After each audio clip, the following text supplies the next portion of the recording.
Gracias, estamos listos para platicar hoy en Visita de Doctor. Como si se han fijado, hemos traído cada vez más el tema de genética porque es súper importante y en medicina ha cobrado un auge muy importante. Está con nosotros la doctora Luisa Fernanda Mariscal. Gracias por estar con nosotros. Gracias por la invitación.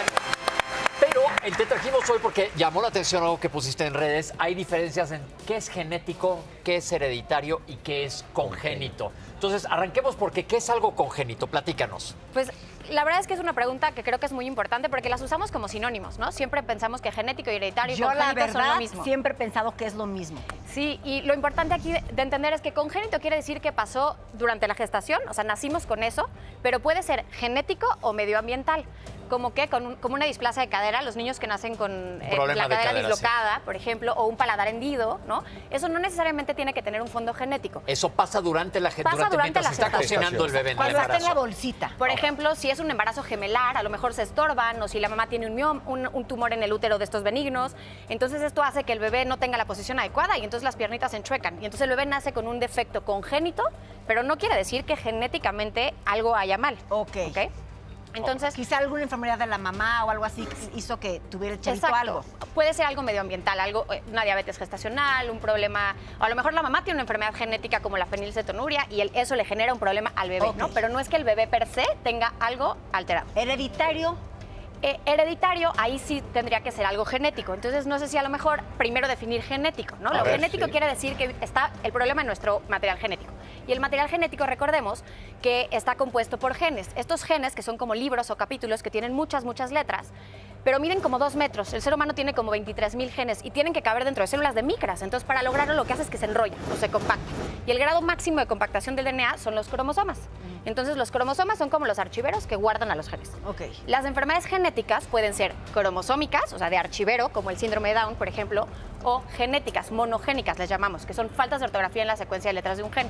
Y esto, cuando tenemos una alteración, esto podemos haberlo heredado de papá o mamá o empezar por primera vez con alguien. Por ejemplo, el síndrome de Down la mayoría de las veces no es hereditario. Es genético, sí, siempre, porque es una alteración en nuestro material genético. Pero empezó por primera vez con ese bebé. Lo hereditario, ahí sí lo heredé de mamá o de papá y a su vez lo voy a poder transmitir de generación en generación.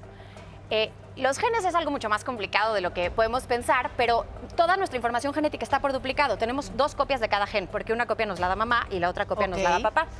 Entonces hay genes que son muy sensibles a dosis. Esto quiere decir que con que uno solo esté afectado es suficiente para que se manifieste. Entonces, estas enfermedades genéticas o monogénicas dominantes, les llamamos, una sola copia puedo haberla heredado de mamá o de papá. Es decir, para que nos entienda la gente, tenemos una biblioteca, nosotros en cada una de nuestras células. En la biblioteca del libro, si el libro está dañado el libro, eso es el cromosoma, pero si las páginas, si le arranco una página adentro, estos serían los genes. Y entonces, dependiendo de la gravedad de la falla que haya en el libro, es lo que vamos a tener nosotros. No necesariamente porque sea gen o cromosoma quiere decir que es más grave. Dependerá de qué gen es el que esté alterado o qué cromosoma. A ver, ya hay una pregunta. O sea, ya entendí un poquito, pero esto que yo tengo, por ejemplo, genético, ¿lo puedo pasar hereditario? Sí, depende de qué. La mayoría de las veces lo que tenemos en nuestros genes, para tenerlo que heredar, tiene que estar en nuestras células sexuales, en el óvulo o en el espermatozoide. Si no está en el óvulo o en el espermatozoide, no tengo forma de transmitirlo. Entonces, sí puede ser que yo tenga una mutación en mi ADN por exponerme a radiación, por algo que comí, por situaciones importantes que generen daño a mi DNA, pero nuestro DNA tiene la capacidad de repararse. Entonces, por ejemplo, un lunar que se maligniza porque le da el sol, eso no tengo forma de heredarlo porque fue esa célula que malignizó.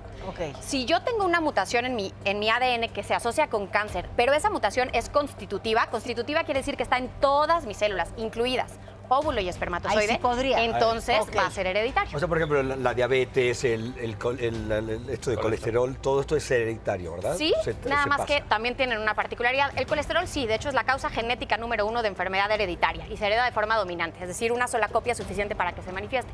La diabetes no, la diabetes es multifactorial, no existe tal cosa como el gen de la diabetes. Pero tiene un componente de agregación familiar, es decir, que en una misma familia hay muchos, muy importante. Pero no existe tal cosa como el gen de la diabetes. Es más bien, heredas una predisposición y tu medio ambiente hace que se manifieste o no. Es algo multifactorial que necesitas que se empuje hacia allá. Oye, pues se me hace súper interesante. ¿Cuándo ver a un genetista? Qué buena pregunta. La verdad es que los genetistas vemos un poco de todo. Vemos niños, vemos adultos, vemos embarazo, vemos infertilidad, pérdida gestacional o pérdida de embarazo, vemos cáncer. En realidad, idealmente cualquier niño que tenga, por ejemplo, retraso en el neurodesarrollo o discapacidad intelectual debería visitar a un genetista, un niño con epilepsia. Cualquier niño que tenga un problema de talla o muy alta o muy baja para lo esperado debería visitar a un médico genetista. Malformación en la columna. Cualquier malformación congénita, la que sea congénita, tiene que tener una valoración por un genetista para determinar si es genético, si hay riesgo de que se repita o no, si es hereditario o si simplemente fue algo medioambiental y qué seguimiento específico le vamos a dar. Ok, oye, pues muchísima información. Mil gracias por venir a instruirnos, porque inclusive nosotros, los médicos, nos falla muchísimo. Entonces, gracias por estar aquí. Ahí les dejamos información bien interesante. Gracias, doctora.